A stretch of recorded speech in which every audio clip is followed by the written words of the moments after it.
Man, it's just cold and windy out there. I think the Santa Anas are just blowing through. And it kind of reminds me about my inner life. It's just like so turbulent. This morning, my computer monitor went out on me, just like while I was right in the middle of reading an article. It just like died. Second time it's happened in a week.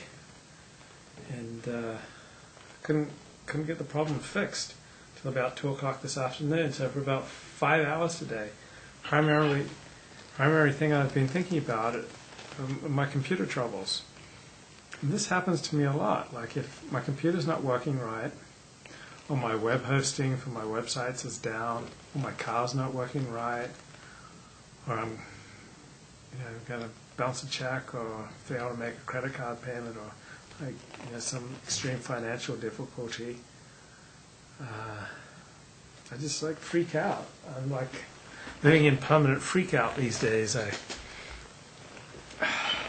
Even with my dragon herbs and my Bupal Room and Dragon Bone, which helps me sleep, I take 8 capsules at night. I'm still getting up 12 times a night. I just have so much anxiety about my survival, financial survival particularly. It's completely taken a toll on my confidence, and haven't really reached out to women much in the last 2 years.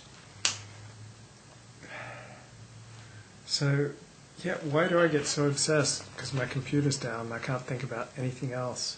Or if my car's not working right, I can't think about anything else. Or like one part of my life's not working right, and then that's all I think about. And I think the reason for this is that I have an overwhelmingly empty life. I'm not really connected to other people very much.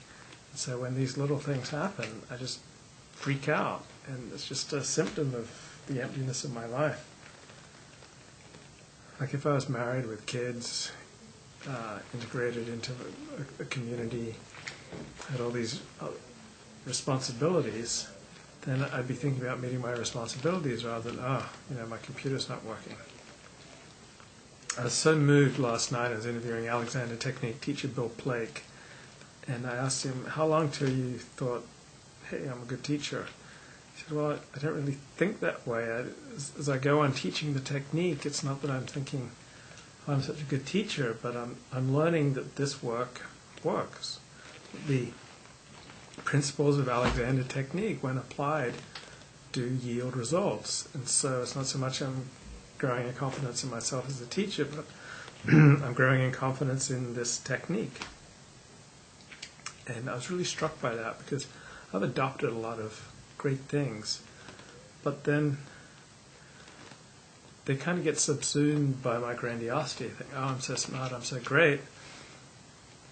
And I end up just like using whatever thing I've adopted, such as Judaism or 12 Steps or Alexander Technique or whatever worthy cause I've adopted. I've kind of just like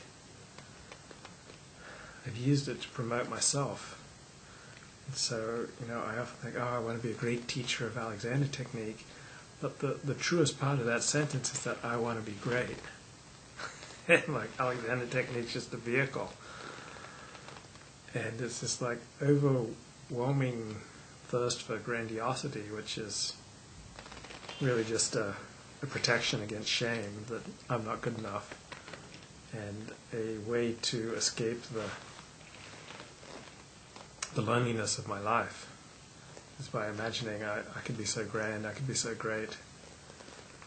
And I need to just get back to the principles of the worldly things that I've adopted, such as Alexander Technique.